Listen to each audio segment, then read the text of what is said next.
All right, let's start. So before we start the main content of today's lecture, let's have a quick look at our plan for the next half of this term.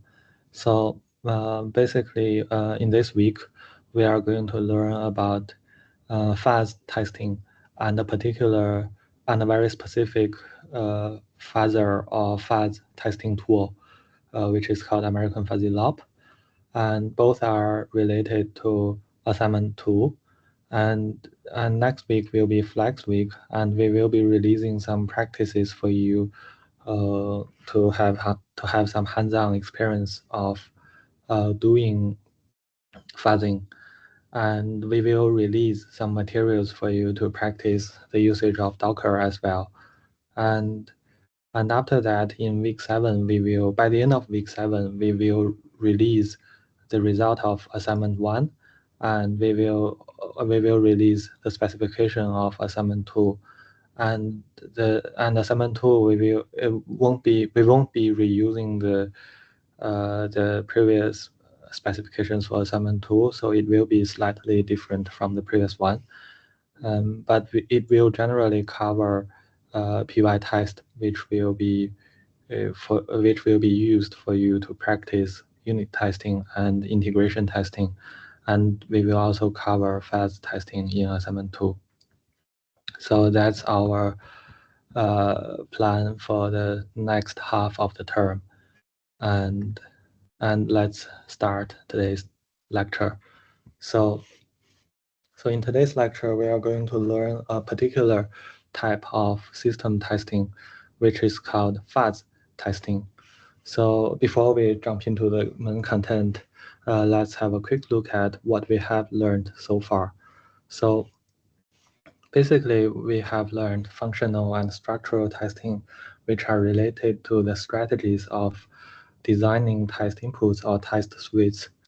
And we have also learned different levels of testing, which can help us to determine the target we are trying to test. And we have learned 3 different levels: unit testing, integration testing, and fuzz testing. And system testing. And now we are going to learn a very specific and very practically useful system testing technique, which is called fuzzing or fuzz testing. So this is today's outline. We will learn 3 different types of fuzzing techniques, and we will be focusing on gray box fuzzing. So here are some definitions of fuzzing or fuzz testing. So basically, it's an automated testing technique, which means that it doesn't require too much of manual effort. So the test cases are created automatically. And the basic idea is to provide the program with a large amount of random or invalid or unexpected data as input, and then execute the program and monitor the program for some abnormal behaviors, such as crashes or failing assertions or some other issues. So the key terms here are we are going to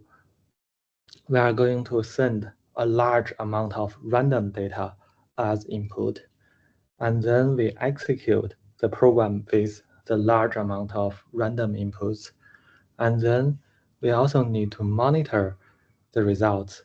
So these are the 3 key terms here.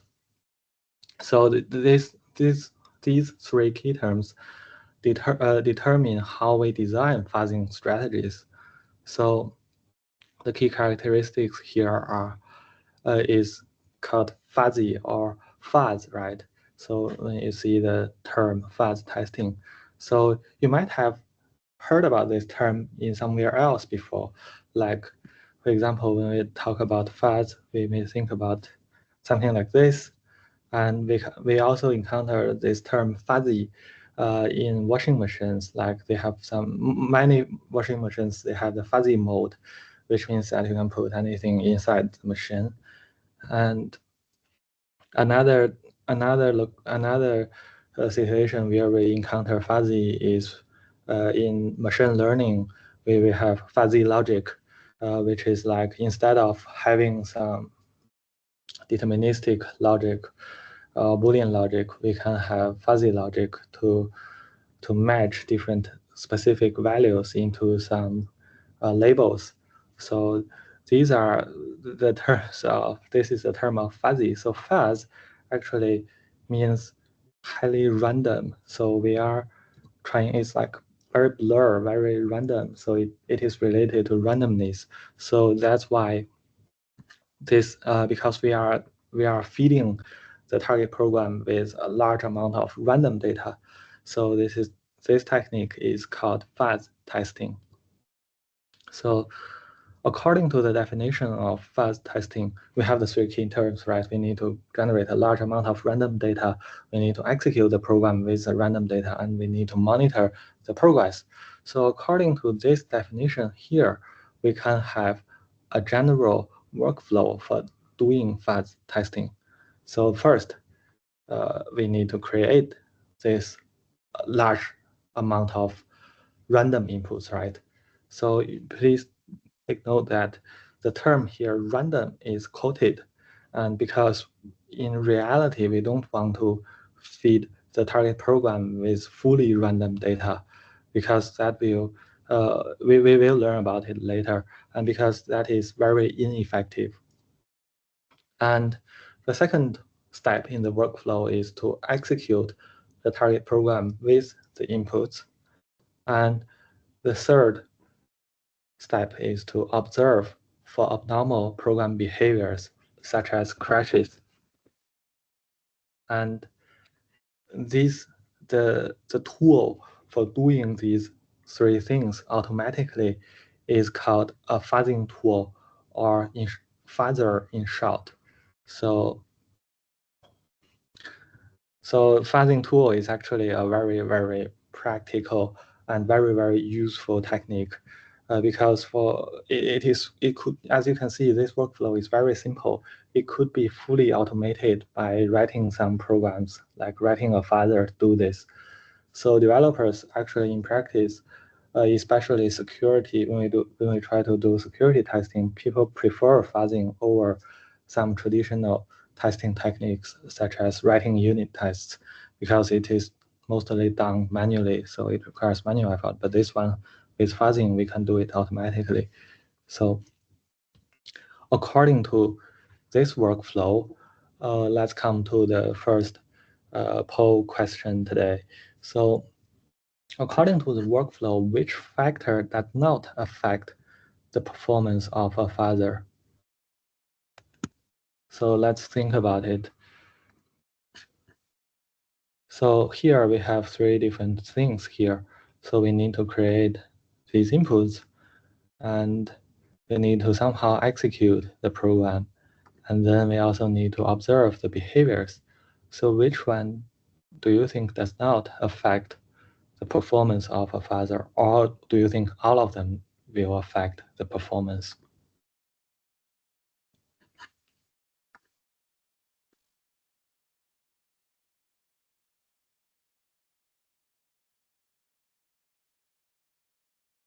I'll give you some time to think about it.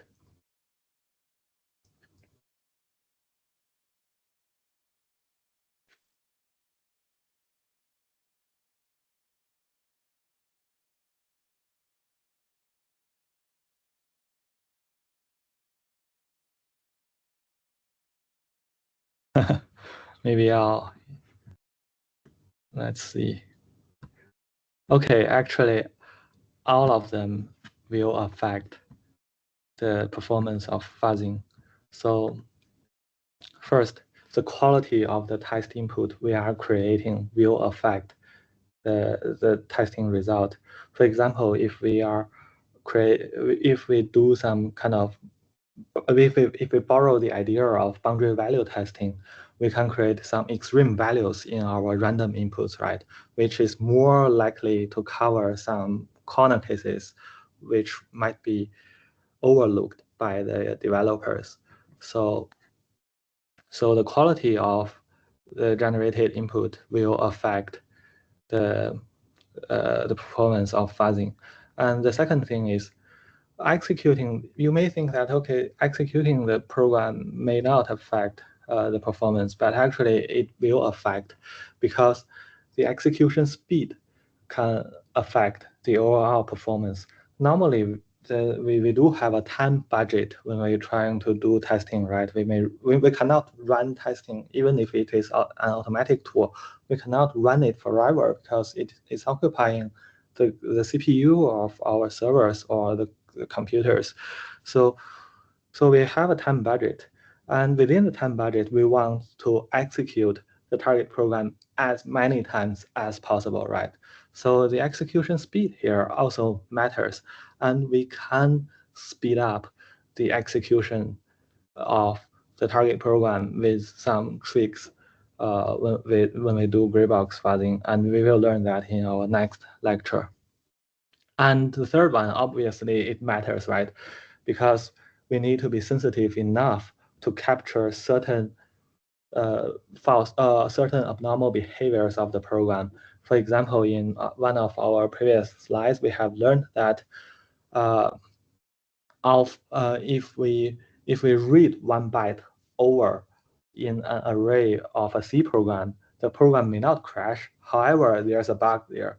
So we need to somehow capture these abnormal behaviors, to be sensitive enough to capture these abnormal behaviors so that we are not missing any bugs. So the observation of abnormal program behaviors also matters here. So all of these three characteristics can affect the performance of a fuzzer. So that's about the overview of fuzz testing. So the basic idea is very, very simple. We just need to run the program with a large amount of random data. And now let's have a look at some specific fuzzing techniques here. So the most intuitive or the most simple one is called black box fuzzing. Like when we do functional or black box testing, we can just treat the target program as a black box. We just need to know what is required by the program as input, and we just need to observe the output of the program. So we don't need to care about what's happening inside. And here is a little bit of the history of black box fuzzing. So it is one of the earliest or the most basic fuzzing technique, and it is created back in the 1980s. And however, the random testing was invented or was introduced by some researchers before 1980s, and it was not done for software, it was done for hardware. So during that time, we don't have that many advanced operating systems. We don't have that many software. So so people were testing hardware with some random testing techniques. And then in 1980s, two researchers proposed the idea of random testing, and then it was formulated as fuzz testing in a class in 1988. So this term actually, so when we talk about the history of fuzzing or fuzz testing, it is actually back into 1988. And the earliest form of fuzz testing is called black box fuzzing. So that's a little bit of history. And the entire idea of black box fuzzing is based on this infinite monkey theorem. I believe some of you might have heard about this theorem before. So this theorem is about something like this. So if we have a monkey sitting in front of a keyboard or a typewriter, and we give this monkey an infinite amount of time and allow this monkey to randomly type with a keyboard or the typewriter, then we can almost surely get any given text or any text we want, including the complete works of William Shakespeare. So the key here is infinite amount of time. So we need to assume that we have infinite amount of time. So and we can get any text we want. So this based on this theorem in 1983, like after the random testing for software was proposed, an engineer in Apple developed a program called the Monkey, which is considered as one of the earliest tools for doing fuzz testing or random testing. And this tool can automatically generate random data that can be used for testing software. So, however, we don't have, in reality, we don't have infinite amount of time, right? Instead of infinite amount of time, what we have is a budget. So normally we have time budgets. We need to meet certain time budgets. So we need something more than purely a monkey, more than purely a pure random strategy. So we need some strategies to design our random data generator. So remember when we in the practice question just now, we learned that all these three different factors can affect the final performance of the testing process, right? So among these factors, which ones could be controlled? Which ones could be controlled on the fuzzer side, on the tester's side, rather than the target program side? So which could be controlled by the testing tool? So of course, how we generate the testing inputs could be fully controlled by the tester, right? And actually, we can also speed up the execution for the target program, especially with gray box fuzzing. And actually, we can't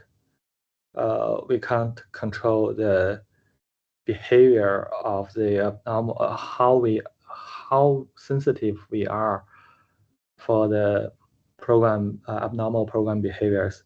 So we don't have control on the fuzzers or the tester side. We need to do some code modification on the target program side. So these are the two things we have control with the automated testing tool. So based on what we have, what we can control, we can design different strategies of black box testing tools. So for black box testing tools, so this we can't even control the execution speed of the target program because we need to somehow modify the program and use some interactions with the fuzzer. So what we can control only with a black box fuzzer is how we can generate test inputs. So based on what we can only control for black box fuzzers, we can divide the strategies into two different types. So just now we learned that, okay, we can almost only control how to generate test inputs with black box fuzzers. So this is the only factor that determines the type of black box fuzzing here. So we have two types, mutation-based fuzzing. So the first type is mutation-based fuzzing. It is where it is related to how we generate the target test, the test inputs by mutating or modifying some existing program inputs. So that's why it is called mutation-based fuzzing. And this is an example borrowed from adversarial machine learning. So basically, in adversarial machine learning, what we try to do is we try to add a small, for example, this is a classifier neural network. Given any picture or any image, it will output as input. It will output a label telling us what is inside this object, or what object is inside this image. So what we do for adversarial testing for these deep neural networks is that we add a small perturbation to this original image, and then with the newly generated test input, we can mislead the the classification neural network to generate a wrong label. So this small perturbation here is like a mutation to the original test input. So in Fuzz, or in mutation-based Fuzz testing, what we do is we try to design we need to have some original program inputs as seed inputs, and then we can apply some mutation operations to these seed inputs to generate the test outputs, or the test cases. So this is how we do mutation-based testing. So the key here is seed. So the seed here is related to the program input that is used for tweaking or mutating the to generate new test inputs. So in this example of testing for adversarial testing for deep neural networks, the seed here is actually this image here. And the second type of black box fuzzing is called generation-based fuzzing. So generation-based fuzzing is like, instead of having some existing program inputs and applying some mutation operators, we have no access. We don't need access to the existing program inputs. So we are trying, instead of using applying these perturbations or mutations to some existing test inputs or some seeds, what we do is we generate test inputs or test cases from scratch according to certain rules. And actually, these rules could be, we have learned some of these rules in our previous lecture of system testing, and one of the rule we have could be context-free grammars. So, for example, we can follow these context-free grammars to generate some programs or some scripts or some XML files to test compilers, interpreters, or parsers. So we need to follow some rules to generate the test inputs here. So it is normally considered as more effective than mutation-based fuzzing for the targets that accept structured inputs. And the targets could be what I just mentioned for using context-free grammars to do testing with. For example, some compilers or some code interpreters could be the targets here. So because we are not randomly generating some malformed testing inputs, we are following some rules to generate the test inputs so that the generated test inputs could pass the validity check of the input, so to reach the deeper logic inside the program. So that's why this generation-based fuzzing is considered more effective for the targets that accept structured inputs. So here are some more examples for these targets. This type of targets, for example, PDF readers, PDF files are highly formatted. So if we want to generate some PDF files randomly, normally they will be rejected by the PDF reader, and we won't be testing the deep logic of this program here. And this is B8, which is the JavaScript engine powering the Chrome we are using every day. So it is used by Google Chrome, and the JavaScript, of course, the code is highly structured, right? You can't generate a piece of code randomly, especially if we want to generate some valid code to test the JavaScript engine or the code interpreter deeply. So we have to follow some rules, for example, context-free grammars to generate some test cases. So, however, because we need to have these rules, generation-based fuzzing is considered as less automated because normally these rules will need to be created. Manually. So that's why, compared with mutation-based fuzzing, these generation-based fuzzing techniques are considered less automated. And that's the most basic form of black box testing. And now let's learn white box fuzzing. So white box fuzzing, normally people use this term to refer to symbolic execution. So the definition of symbolic execution is the process of building predicates that describe which execution path will be taken, and it will estimate the effect on the program state. So here are the three key characteristics or key steps need to be done for symbolic execution. So the first one is that we need to determine the conditions under which a path can be taken. And we will learn these key terms with some examples later.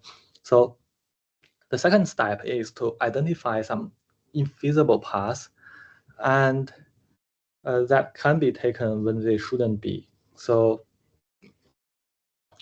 these are this is the second step, and the third step is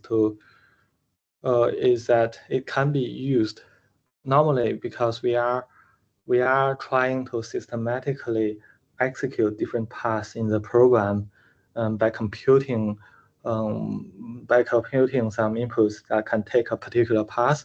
So we can generate some test cases that are targeting at some particular path we want to test in the system. So these are the three characteristics of symbolic execution. And let's have a look at a concrete example of symbolic execution and normal program execution.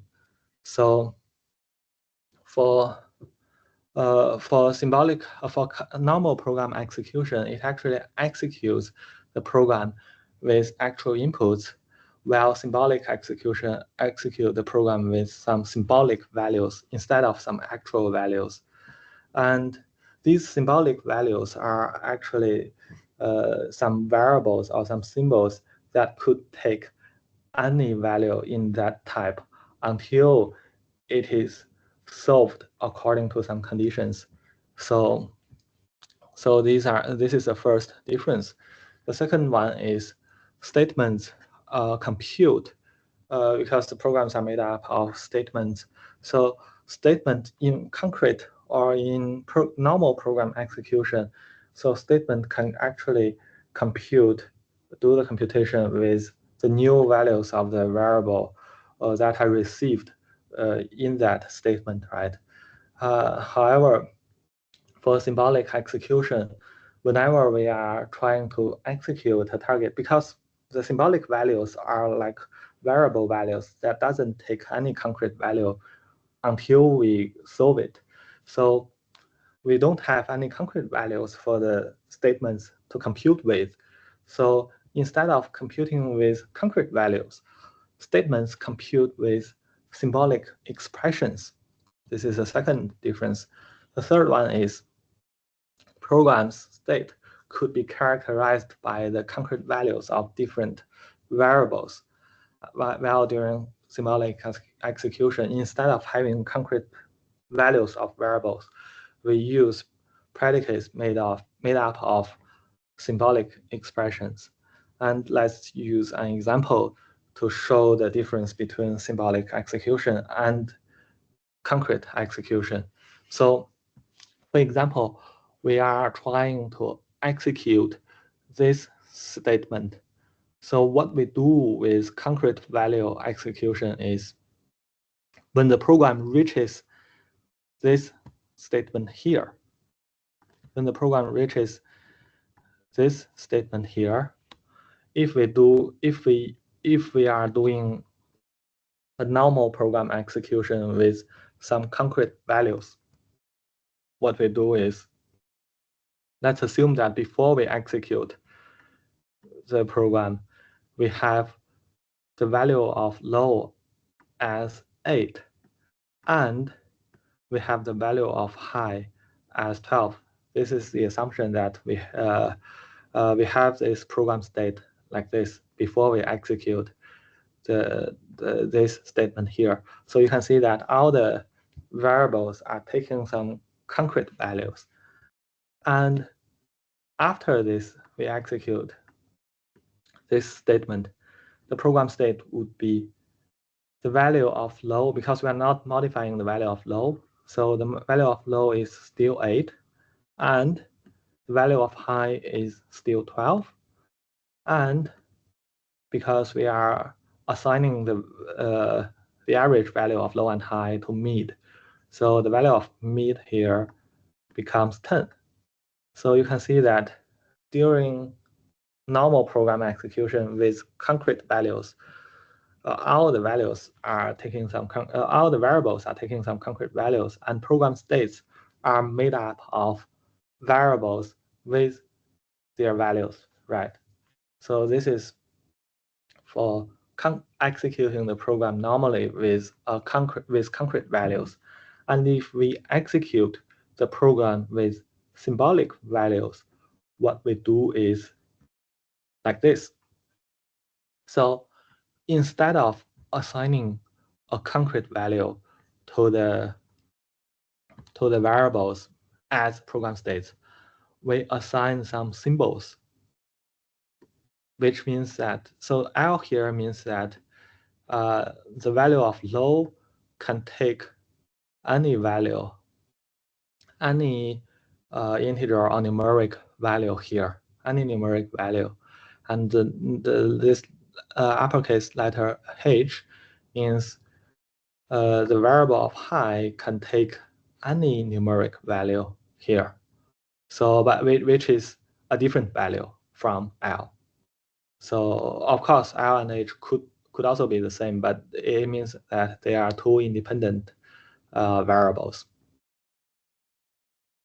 So after execution, so instead of having concrete values here, what we have as the program state is the value of low is still taking the value, taking the symbolic value L, and the variable high is still taking the symbolic value H, while the value of mid is taking this expression here of L plus H divided by 2.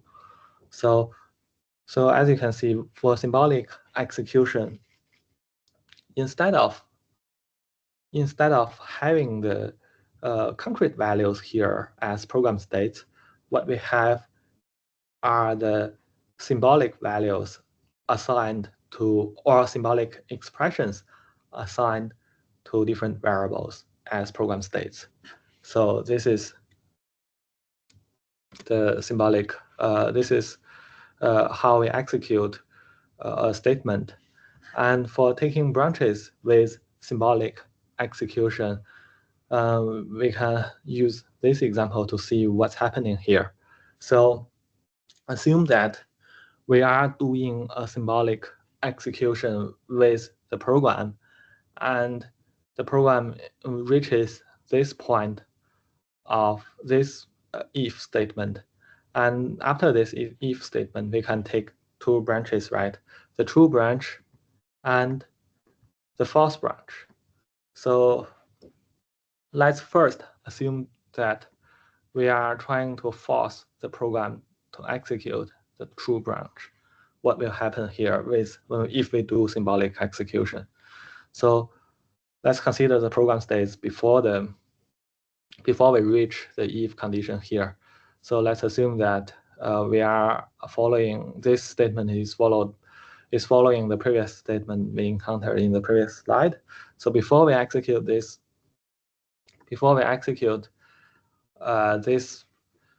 if statement, what we have is these expressions as the program state. And after we execute, we take the true branch. This is a program state we are going to have. So you can see that we have one more expression here included in the program state. So this expression is because we are taking the true branch, this condition must be satisfied. And since the value of high is taking the symbolic value of h, the value of low is taking the symbolic value of l. So the condition that must be satisfied to reach this program state, to take the true branch, is h is larger than or equal to l. So similarly, when we take the false branch, the program state before we execute the program is actually the same, obviously the same as if we take the true branch. So we don't need to talk about it here. And however, because we need to take the false branch this time, we have to satisfy this program. This condition must not be satisfied. So it means that we are taking the reverse of the condition here as the program state. So you can see that we are adding a reverse of the expression for us to take the true branch here. So this is about taking branches. As we can see that once we reach some conditions, we reach some branches, we are adding a constraint. We are adding one more expression to the program state. So you can imagine if we execute a program made up of different statements, different branches, we can accumulate these constraints, right, in order to reach certain location in the program. We are accumulating these constraints. So, however, in reality, there could be some conflicting constraints which will lead to infeasible branches or infeasible code or unreachable code, which is also known as dead code in some cases. So just now we mentioned, okay, we can accumulate constraint when we execute the program, but how do we know that which input can satisfy all the constraints? We need to know because only knowing these constraints are not enough, right? And only collecting these constraints are not enough. We don't even know whether they are infeasible or not, right? So in order to find a solution according to the constraints, we need a tool or we need a technique called SMT solving.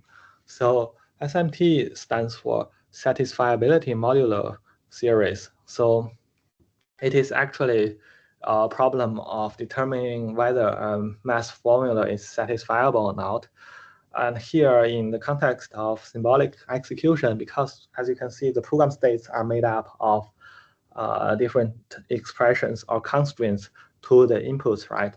So we can try to use SMT solving techniques to find a solution, to find a concrete value that could satisfy these conditions, or we can also try to determine whether these conditions are conflicting or unsolvable.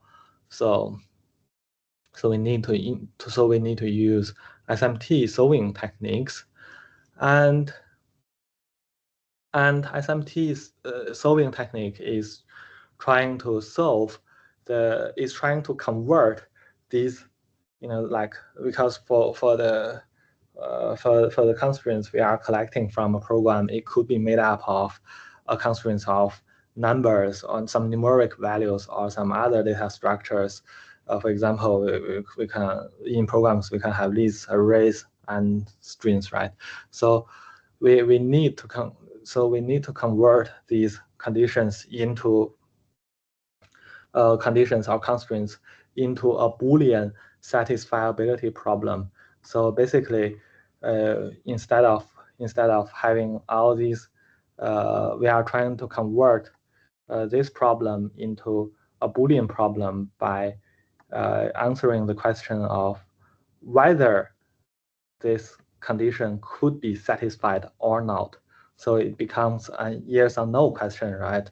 So we are trying to solve this yes or no question with SMT solver.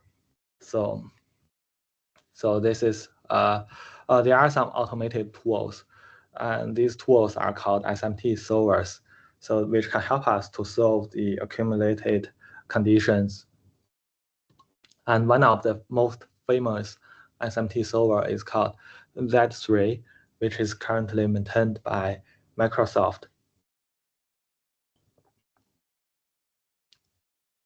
So let's have a look at an example here. So let's assume that we are taking the false branch of the previous if statement. So this is what we have as the program state, or the constraints we have in order to reach this program state or this basic block to take the false branch. So what we have is L needs to be taking the value of low needs to be taking the value of L, high needs to be taking the value of H, mid needs to be equal to this thing here, and H must be smaller than L. So what we can do with Z3 is that we can assign these values, assign these variables first. So we can declare the symbolic values for these variables first. You can see that we need to determine the type of the value when we create the symbolic value here, because we are trying to because in programs, different data structures or different data types should be solved differently. So here we know that okay, these L, low, high, and mid are all they are all numeric values. So we can just use real the real type for these variables here, and then we can add the constraints here. So because L equals to low equals to L is kind of is these two conditions are like something we could have by default. So we won't be adding them here as explicitly as constraints. So what we can do is we can add the constraint of mid equal to this as a constraint. We can also add H is smaller than L as constraint here. So we can add the constraints after declaring the variables. And then we can check the satisfiability of this condition here. So this program is runnable. So if you install Z3 with Python and you copy and run this program, what you will get is an example input or some example values that could satisfy the constraints here. So it will give us some values of L, H, and mid in order to which could satisfy these conditions here as the solution here. So you can imagine when we are trying to execute, when we are trying to build test cases, this could be very, very helpful, right? We can accumulate the conditions through a path in order for us to reach certain location in the program. And then we can use an SMT solver to give us a solution that can satisfy all the constraints And then we can use this solution here as the test case for us to reach or for us to execute this particular program path. So this is why SMT solving, or this is why symbolic execution could be used as a testing technique.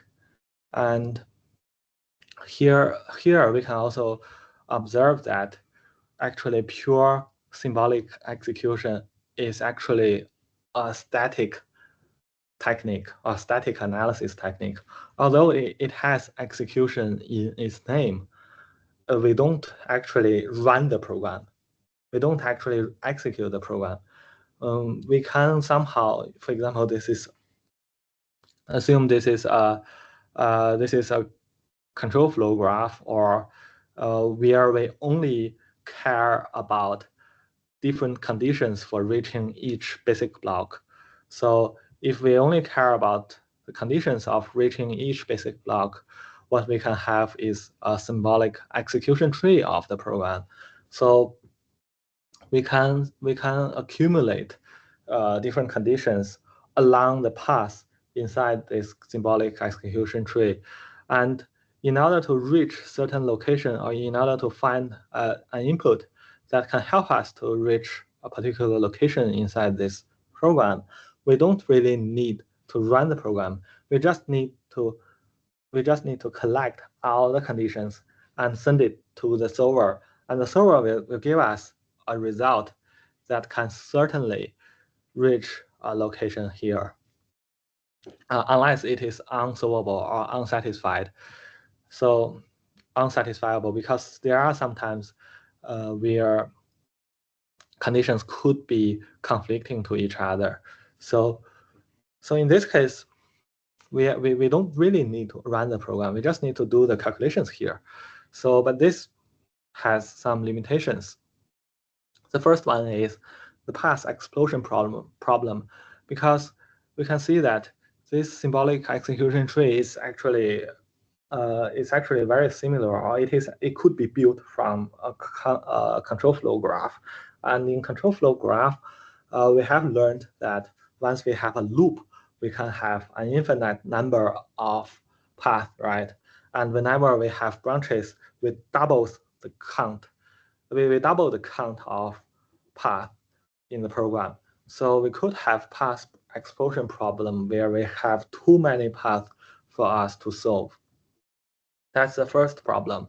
The second problem is even if a condition is satisfiable, which means that there is a solution for that constraint, for that condition that condition could be unsolvable for the automated solver. So because these solvers, they are very they are mathematically proven to give us correct result. So which means that whatever it tells us, whenever it tells there is something is a solution, then it must be a correct solution. And however, the conditions could be too complex for the solver to solve. So there could be some cases where the conditions we are near the bottom of the tree, we are collecting too many conditions for the solver to solve within a feasible amount of time. So there could be unsolvable conditions which could further limit the usage of symbolic execution. And another important limitation for symbolic execution is about environment interaction.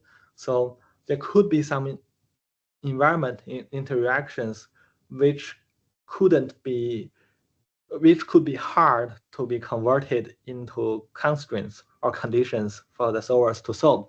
For example, a program may request from an external service, and this external service, for example, it may call a RESTful API, and then this RESTful API will return some values to the program, and it is hard for us to simulate or to symbolize this return value here, because we normally have limited knowledge about this data structure here. So, and another example is the creation of files. So maybe we are creating a file somewhere in this program. In here, we are writing something to a file, and then we read the file content in another location of the program, and it's very, very hard to symbolize the content of the file, right? We don't know what's happening inside the file. So environment interactions could also cause problems for us to do symbolic execution. So the idea here of solving this problem is we can combine concrete program execution.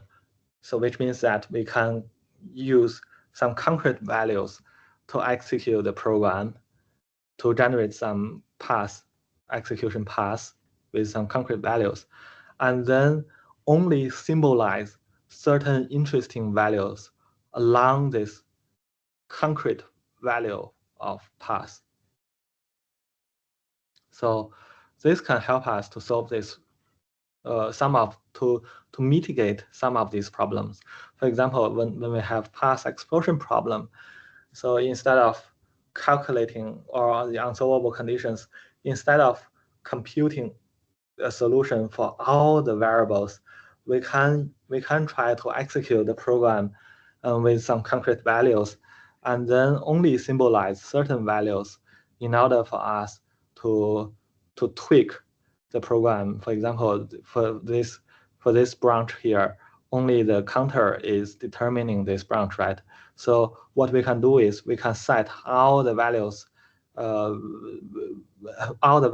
which will not affect the value of counter to be concrete values, to take concrete values, so it can reach the maybe it can execute this branch here. So let's assume that we have a concrete input that can execute this branch here, and what we want is we want the program to execute this branch.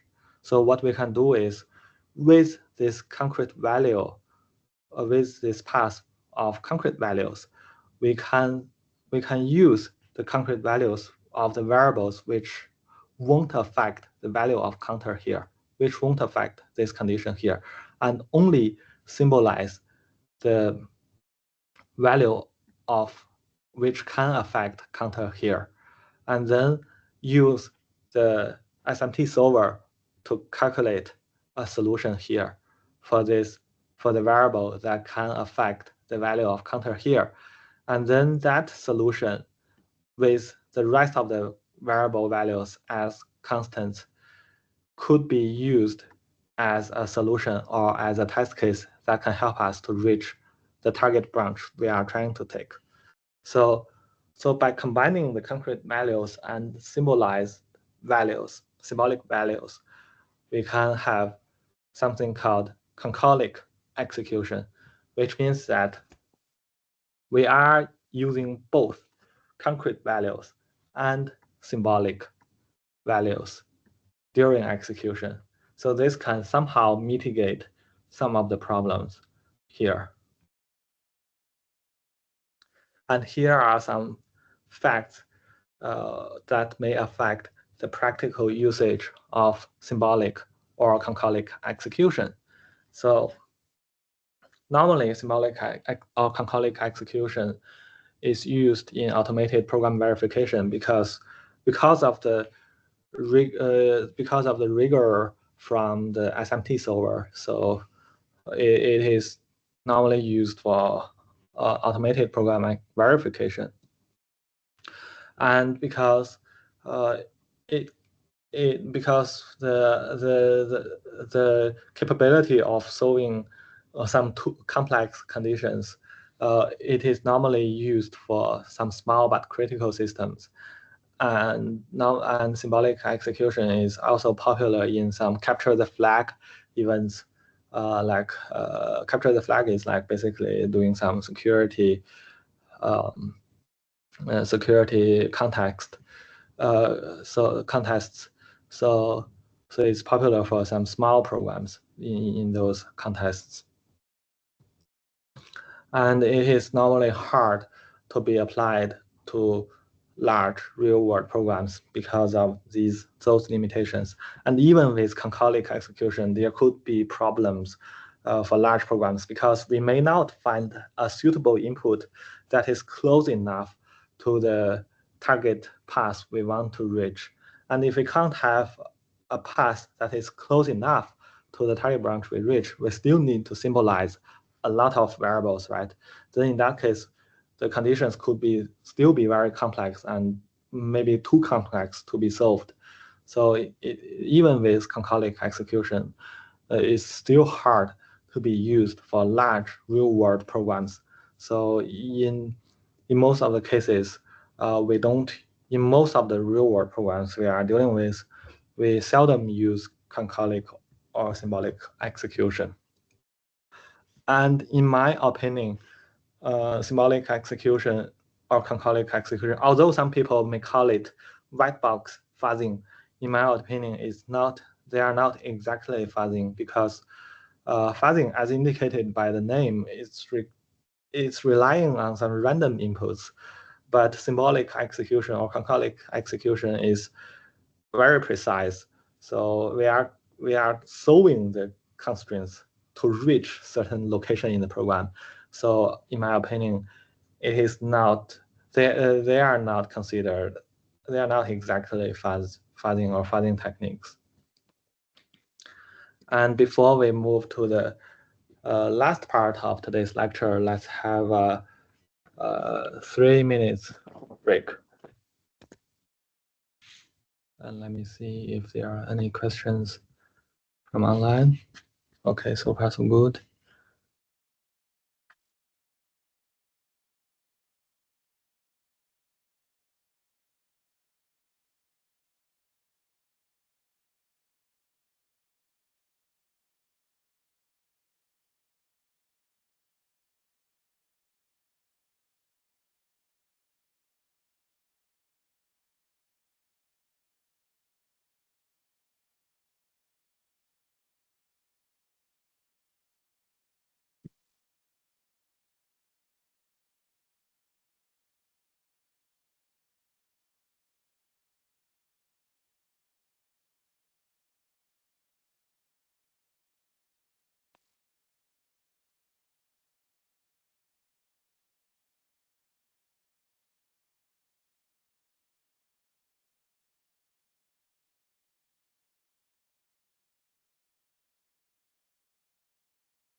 Okay, let's continue.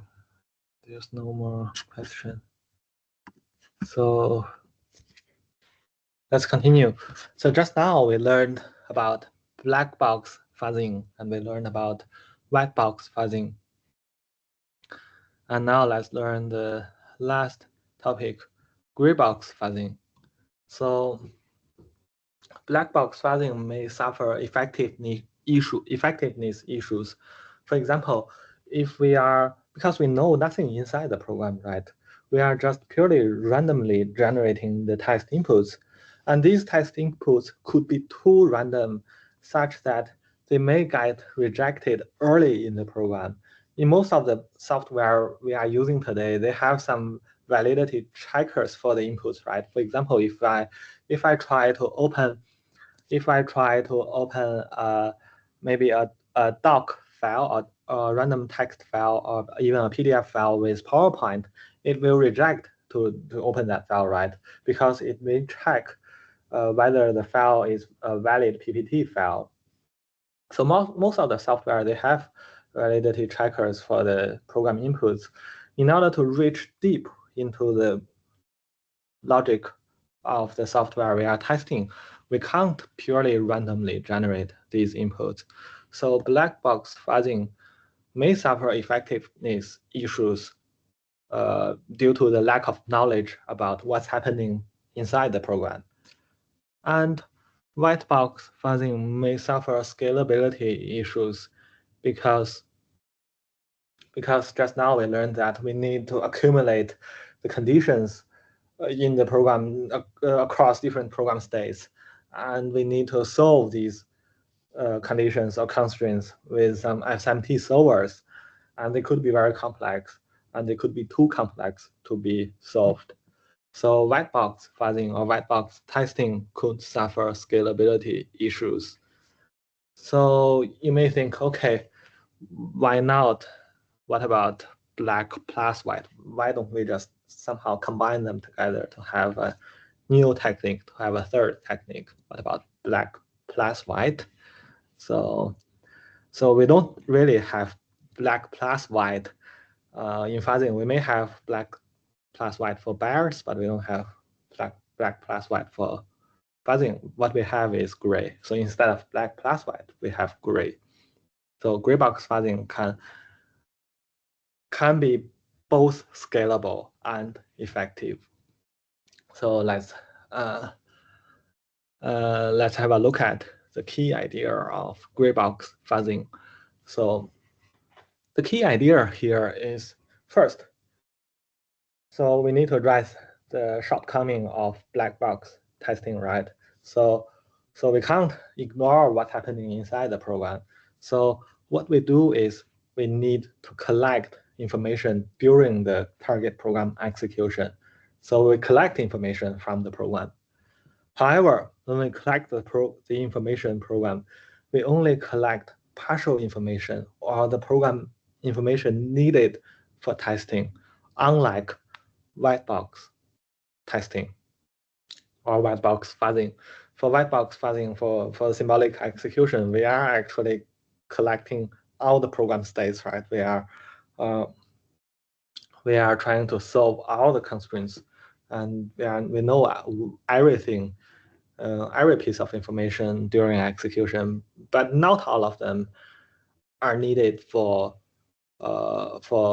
testing. So we only collect partial information. So this addresses the problem of having too much information to deal with.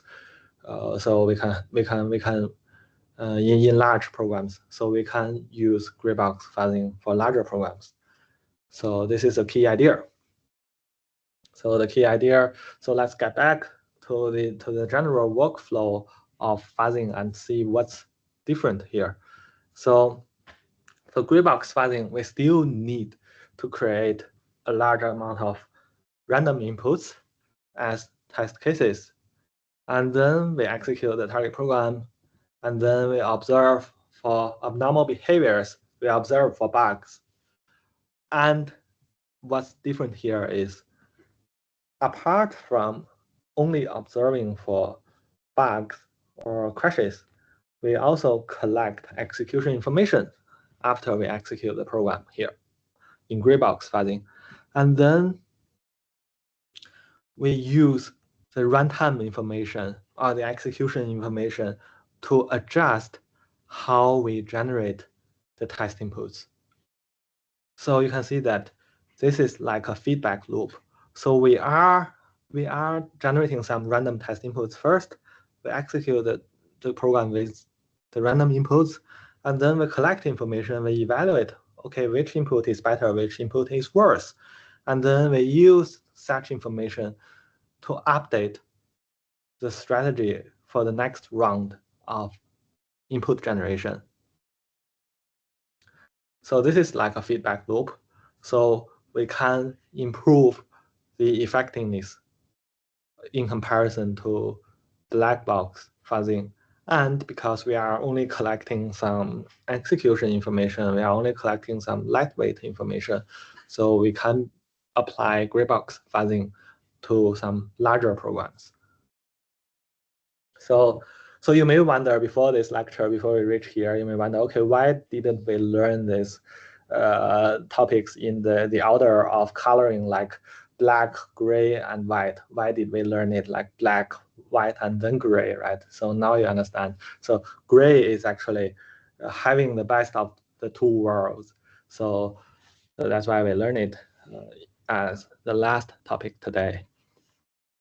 And in my opinion, gray box fuzzing is reflecting the aesthetics of violence. And there's a little bit of backstory about this, these terms here. So during my PhD or during my doctoral study, when I was writing my first research paper, and I came up with a title of my research paper like this. So whatever name Fuzz, the aesthetics of violence. And then I present this title to my PhD supervisor. And this is literally his facial expression after seeing the title I proposed. And his feedback was like, you don't look violent. Why there's violence, this term in the paper title? And there's no aesthetics in this paper. So this is these are his like comments, and this is his face after seeing this title. However, I still think that gray box fuzzing is reflecting the aesthetics of violence, and let's see why. So let's explain the terms here. So basically, there are only two meaningful terms in this small expression here. So the first term is violence. So why do we need violence for gray box fuzzing or testing? That is also actually related to the monkey theorem. So we need to create a large amount of random inputs in order to cover corner cases. For example, we have a form, we have a web form like this. So this is like a registration form we may use every day. And what we can do is we need to try out different things with this form, right? We can try some normal inputs, we can try some extremely long inputs, we can try some random characters.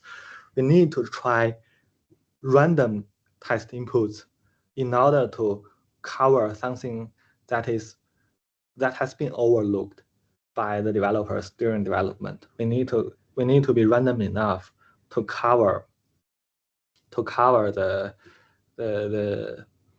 corner cases.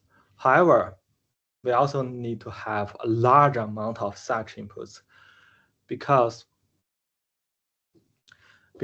normally the developers, they are very smart people, so they will consider most of the when they write the code, they will handle most of the cases.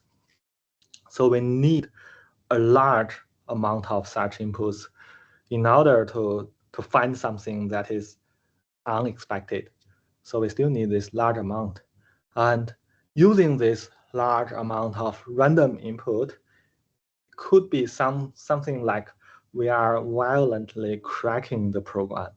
So basically, for example, when we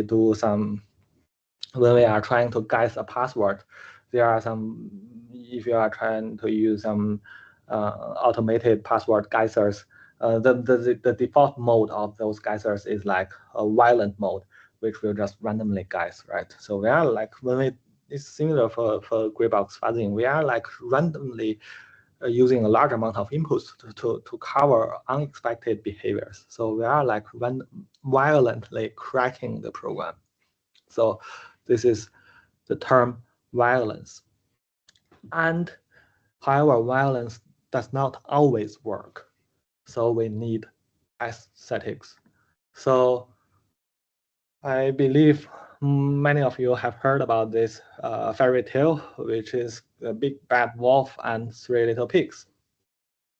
And we can, I don't know why there's an annoying frame. So in this fairy tale, there's a big bad wolf. Three little pigs are trying to build homes, and there are two. The third pig is using the first pig is trying to use some straws to build a home. The second one is trying to use some wood to build a home, to build a house. And the third little pig is trying to use bricks to build a house.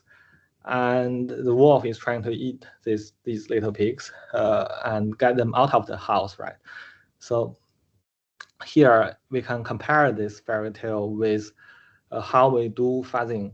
So the fuzz testing tool, the tool we are creating is like the wolf. And this wolf is hunting these little pigs, right? And these little pigs could be considered as vulnerabilities or bugs inside the programs.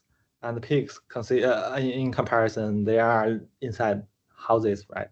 So they have houses of straw, house of wood, and house of bricks.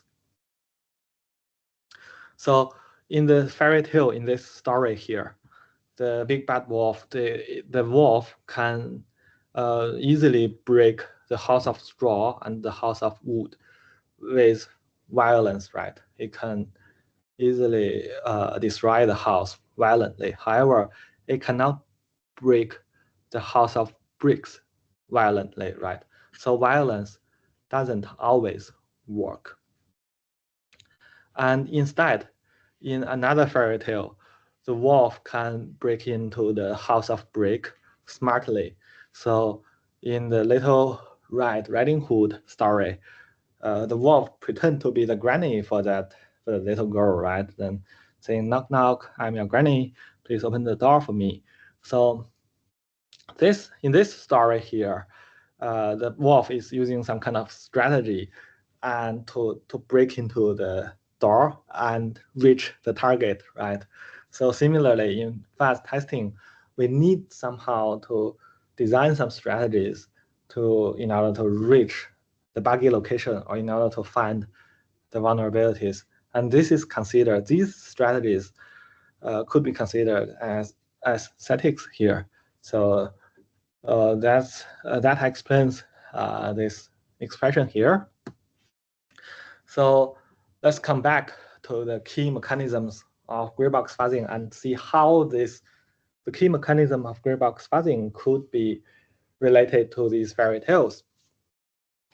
So assume that we have a fuzzer, that we have a program that can take any random string as input, and this fuzzer can generate a random strings at any length for that target program. And this program could be as simple as this one here. So let's assume this program just takes the input string and compare it with 2 bytes, A and B. And then if this condition is satisfied, then the program will crash. So this is a bug. So we want to use random strings to crack this program, to crash this program. So remember, 1 byte can have 8 bits, and each bit could be either 0 or 1. So if we are trying to generate this input string randomly, so what is the maximum number of tries for us, or what is the worst case for us to trigger the crash here. So can you do a quick calculation of this?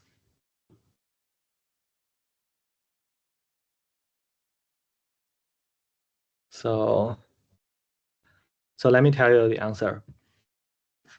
So since we have 2 bytes, so and 8 bits, each bit can have 2 choices. So what we get is 2 to the power of 16 choices, possibilities. And the worst case is that we try out all the possibilities, right? So basically, we will try this amount of numbers in order to reach, in order to crash the program. So you may think, okay, this number looks very large, right? However, it is not large enough for a computer. So assume if we can run 1,000 test cases per second, which is easily achievable by normal modern computers. So we only need like 65 seconds to try out all the possibilities, right? So that's about 1 minute. So we only need 1 minute to try out all the possibilities. So this program is like the house of straw or house of wood. We can easily destroy this program or destroy these two houses with violence. And we can easily try out all the possibilities with our computers to find the crash. So this is an example of the house of straw and house of wood. So what about house of brick? So let's tweak the program a little bit. So this time, instead of matching 2 bytes, let's try to match 5 bytes. Then what is the maximum number of tries to trigger the crash this time? So I will give you like half a minute to think about it.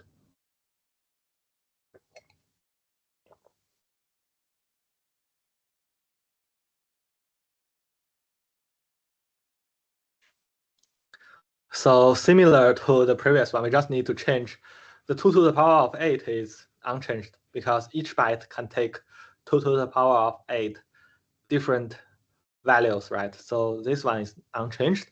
We just need to have a times. We just need to change the times 2 from. We just need to change from times 2 to times 5 here. So it's 2 to the power of 40, and this number is this big. And do you think this is still not a big number? Actually, it's a very, very large number. If we still run the programs 1,000 executions per second, instead of using 1 minute to try out all the possibilities, we will need around 35 years to try out all the possibilities for this program. And this program is only adding 3 more bytes for this simple string comparison. So you can see that this program could be considered as a house of bricks. And we can't destroy this house of brick using violence, right? We can't just randomly guess this input string to trigger the crash, right? So, and most of the programs are more complex than this one. So most of the programs we are encountering are house of bricks. So we can't easily using violence we can't easily use violence to trigger to crash them.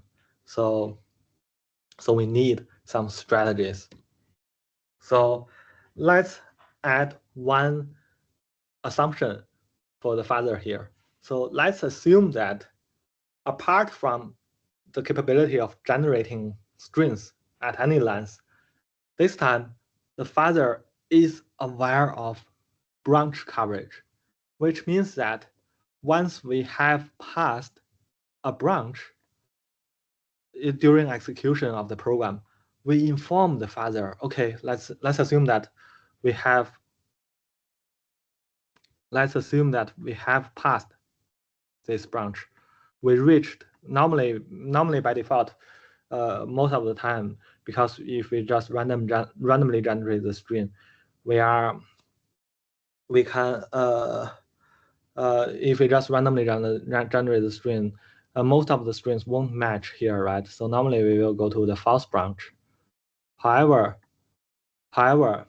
let's assume that the fuzzer has awareness of branches, or like, for example, if an input triggers the program to take the true branch of this program, then we just tell the fuzzer, okay, this input with I'm as a prefix, I'm something here, can take the true branch of the program. We just inform the fuzzer, okay, this input can take the true branch of the program. You should adjust your strategy accordingly. You should adjust your generation strategy accordingly. Let's assume that this time this fuzzer has this ability here. So you can see that we are just now, previously we are doing black box fuzzing. We don't care about what's happening inside, and now we care what's happening inside the program. So let's assume that we have this ability here. So in this time, so the strategy is once the fuzzer, because it has this kind of awareness. So once the fuzzer finds a test input that can cover a new branch, like passing a new branch, then it keeps the seed that can pass that branch as a seed. And then, because I hope you can still remember that the definition of seed, and then it can use this seed input to create new test inputs. Then what is the maximum number of tries to trigger the crash this time? What is the maximum number of tries here? I will give you about 1 minute to think about it. So remember, this time previously,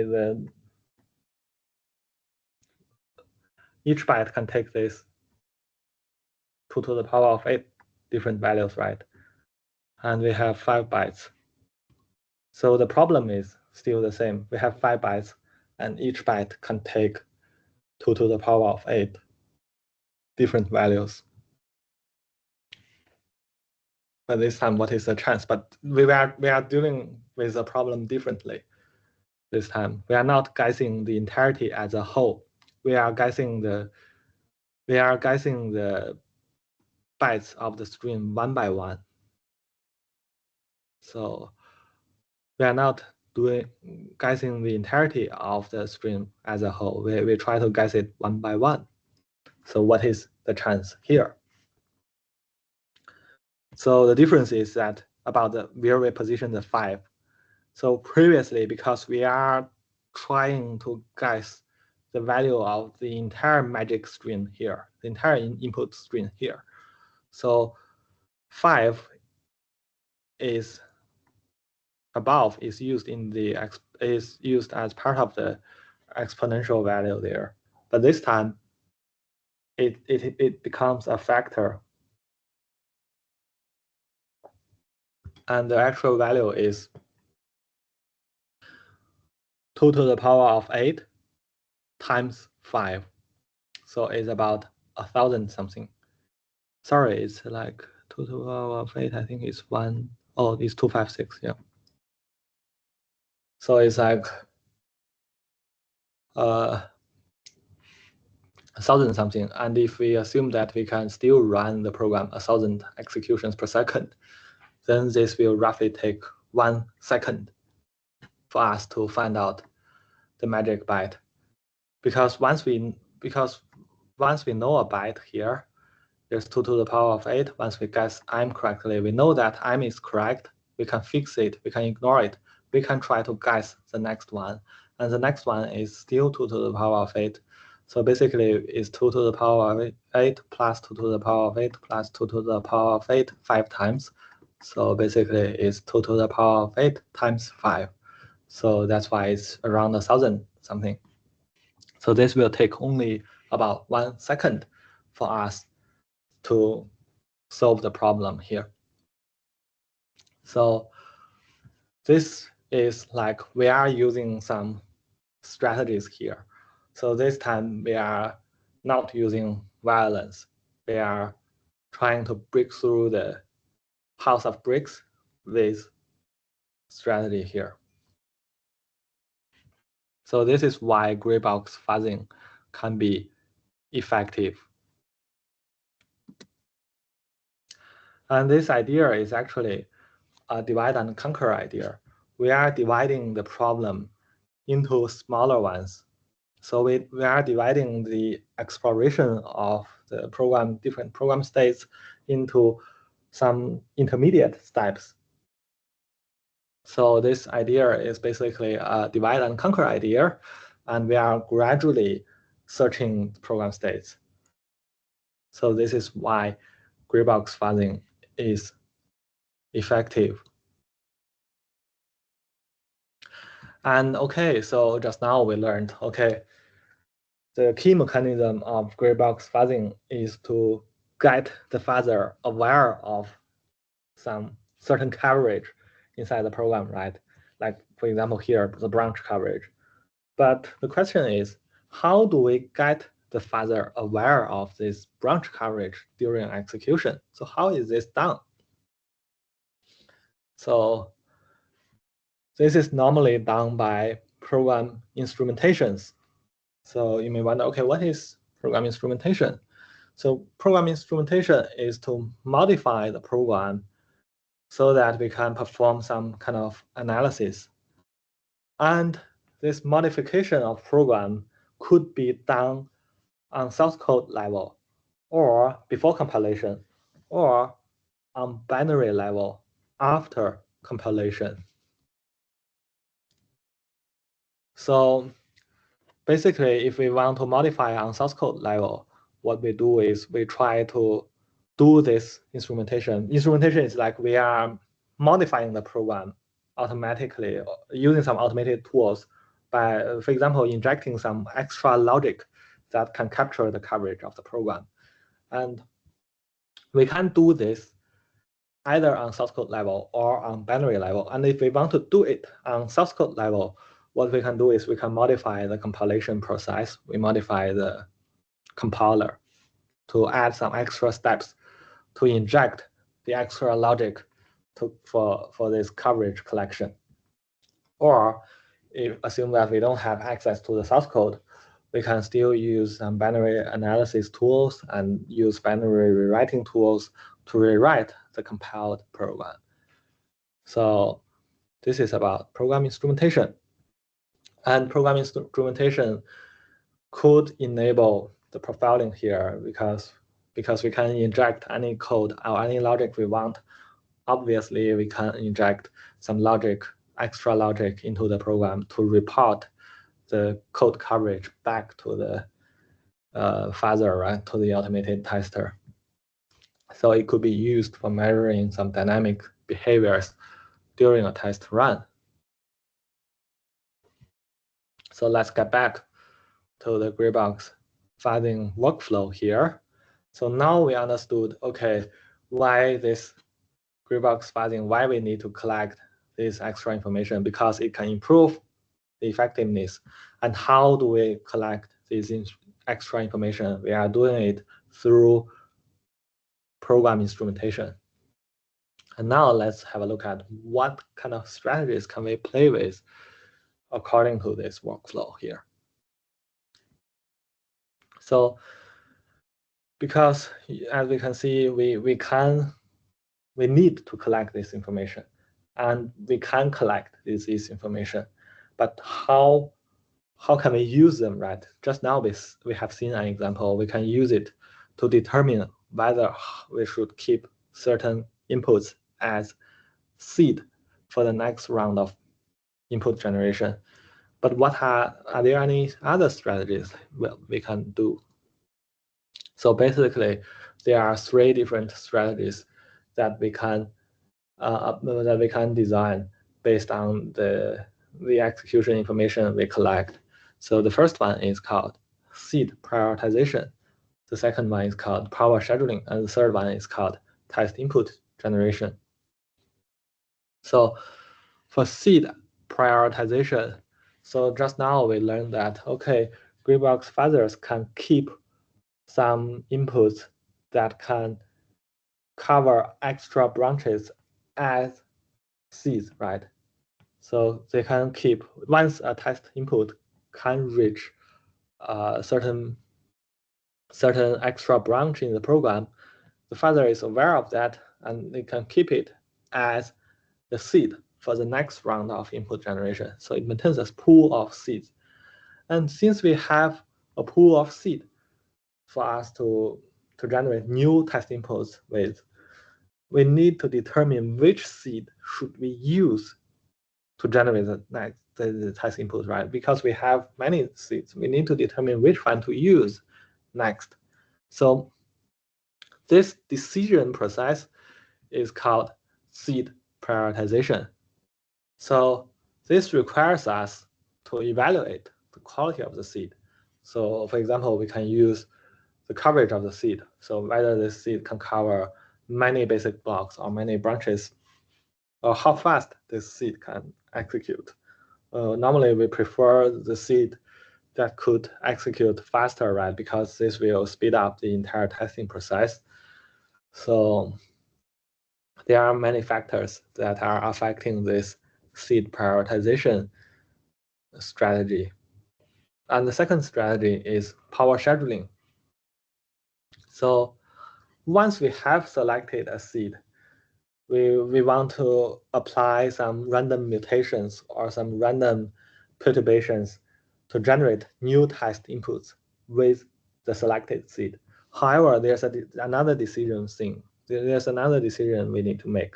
So how many new test inputs should we generate based on this seed, right? So this decision here requires the strategy of power scheduling. So power scheduling is to determine, given a seed, how many new test inputs should we generate. And this requires us to evaluate the quality of the seed again. So basically, we can still use the code coverage of the seed. We can still use the execution time of the seed and so on to evaluate the quality of the seed and determine how many new test inputs should be generated based on a particular seed. And the last strategy we can play with is how do we generate new test inputs. So here, again, like black box testing. So we have mutation-based, we can do mutation-based generation or generation-based fuzzing here. So we can actually we can use some advanced algorithms here, but it's kind of case by case, which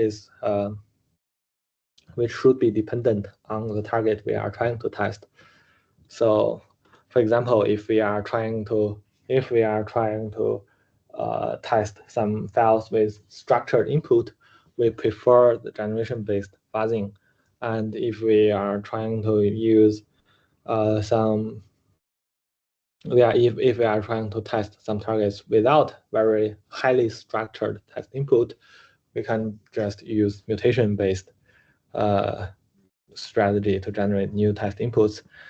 And most of the time, because gray box fuzzing, unlike black box fuzzing, gray box fuzzing is providing some hints for us from based on the execution trace of the target program.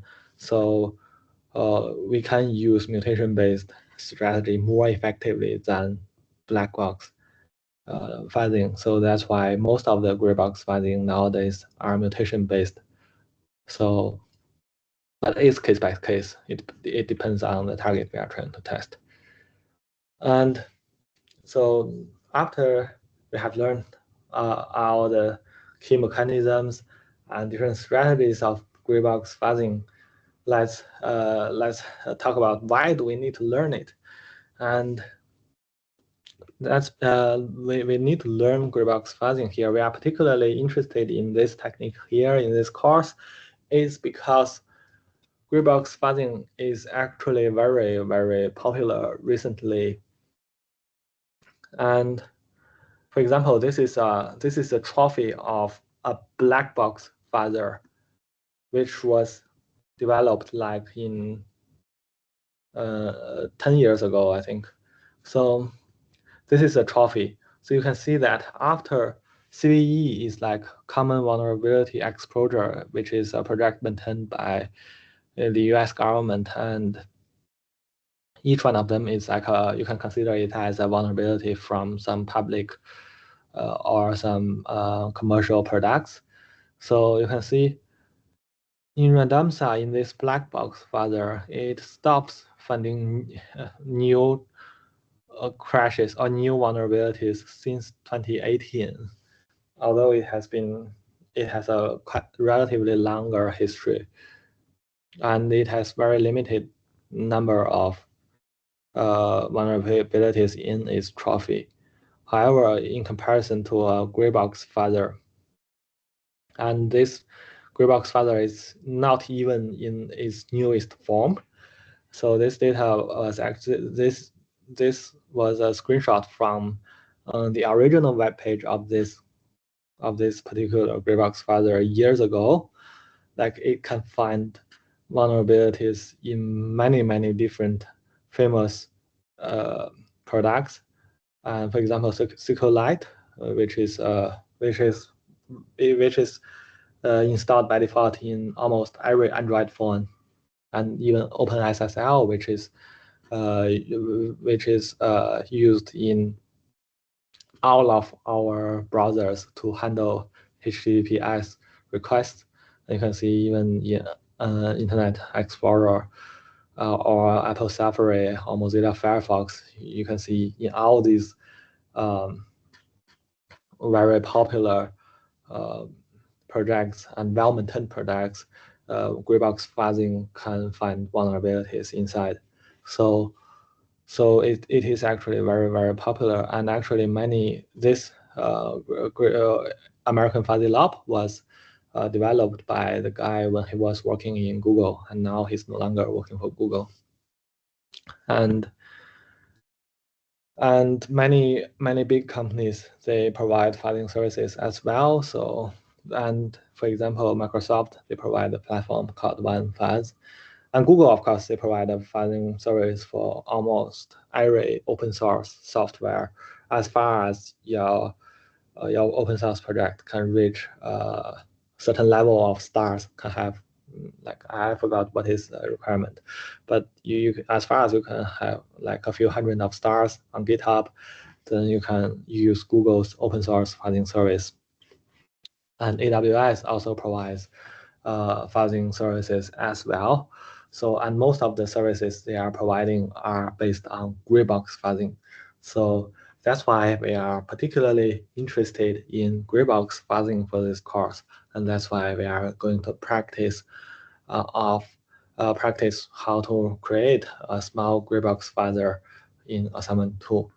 So that's all about today's main content. And let me see if there are any questions. Yes. That's only based on the assumption that we know that it takes exactly 2 characters. If we don't know the length of the character, how many characters is used in that comparison, the possibilities could be there could be more possibilities there. So you can see that even for such a simple program, if we know nothing inside the program, we can we may not be able to crack the program properly. So that's why we need to collect execution information. That's why we need to do gray box fuzzing. And And you may notice that in our last lecture, we are having some extra materials called PyTest guide, which is similar in a similar format of our previous Python syntax guide. So this extra material will be useful for your assignment too, because we will be practicing unit testing, integration testing, and system testing, particularly fuzzing in assignment 2. So this is helpful for the first half of assignment 2, and let's try to go through briefly go through fixtures today. So let me use this markdown file, which should look better. So let's have a quick recap of why are we interested in learning PyTest is because Python, of course, it offers a default unit testing library as its standard library, but we are still trying to use PyTest here because it has simple. Its syntax is very simple and straightforward, and it has provides us some flexibilities of dealing with dependencies, and it has a very rich plugin ecosystem. So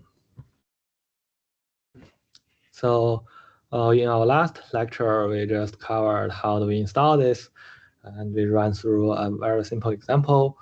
We have compared we have learned that okay, the assertion of PyTest is more powerful than the default assert of Python because it can give us more information. And there are some flags when we run this PyTest from command line. And now let's learn an important feature of PyTest, which is called fixture.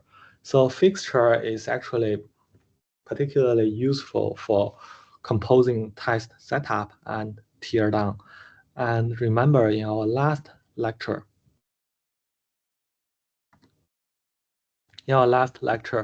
for the test scaffolding code, we have learned that in order to, for some cases, we need to set up the environment for fuzzing. And then we also need to do tear down the environment. This is because some test cases may require us to have some side effects.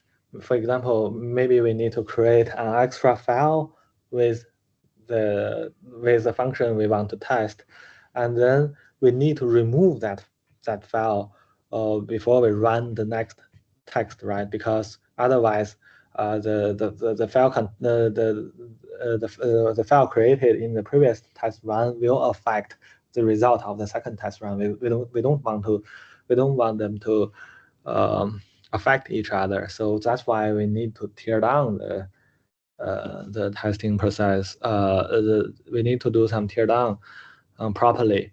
Another example is, for example, if we want to test a particular function, we need to set up a connection to a remote server. Maybe it's a DB server, and then we need to close the connection after doing the test, right? We don't want to keep the connection there. So in order to tear down this connection, we need to add some extra code after we do testing. So this is why we need fixtures, and fixture in PyTest is is used for hosting these setup and tear down code. So this is an example fixture code, and let me show you here. So this is the example teardown. This is an example fixture code. So what we need to do is how should we tell? Let's have a look at this. So first we need to import PyTest, of course. So then the second thing, maybe let's use this. This looks better, I think. So the second thing you may notice here is that we are trying to have our fixture defined here and use it for our test. And and when we are writing tests, remember in PyTest, we can it depends. Remember how does it discover test cases? Functions starting with the prefix of test underscore are counted as tests. So when we write the tests, we can we can have the fixture function we have defined before as the input to tell PyTest that this test case is using this fixture here. So this is and then we can use the value returned by the fixture in our test case. In this example here,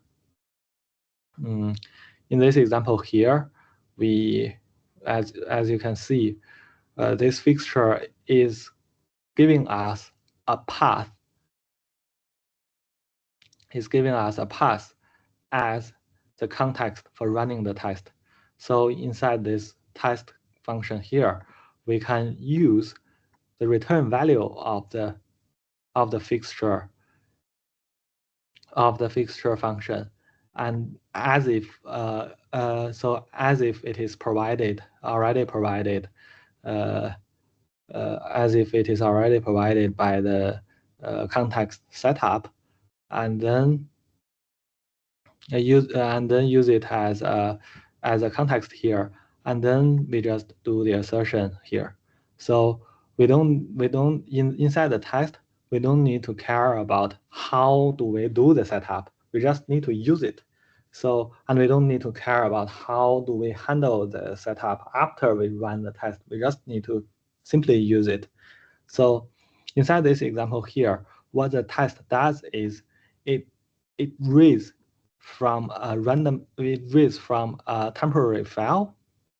This function will read from a temporary file, and if the file content is hello world, it will pass the test. Otherwise, it will fail the test. So this is very simple.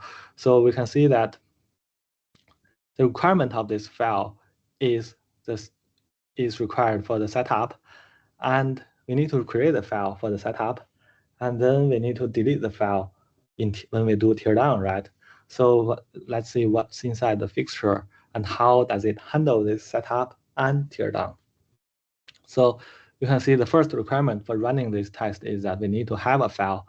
So what we need to do is we just need to create a file in the same folder as the script, and then write something inside the file, and then return the file to the fixture.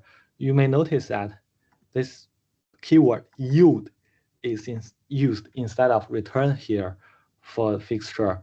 This is because return will just terminate the execution of the fixture of a function.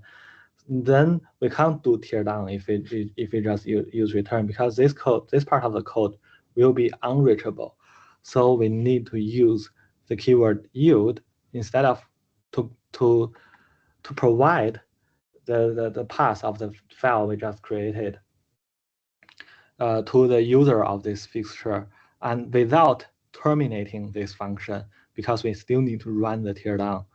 And when we run the teardown, and then after the program uses what we have given to it, we will run this teardown code automatically here.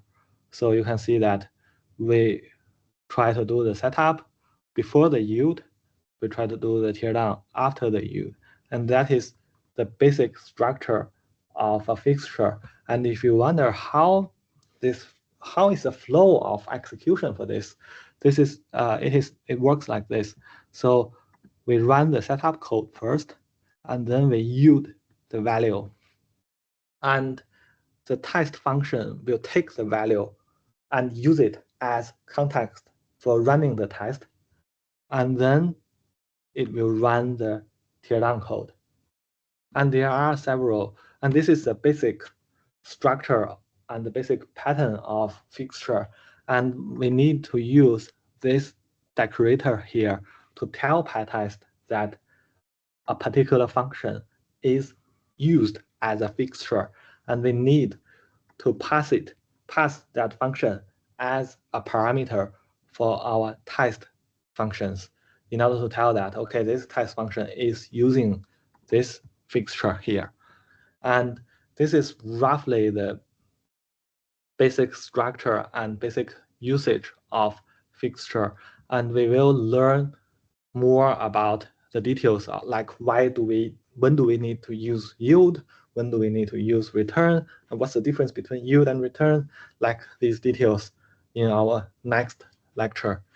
And thank you for joining today's session. And let me see if there are any other questions. And it seems there's no other questions. And thank you for joining today's session. And that's all for today. Thank you.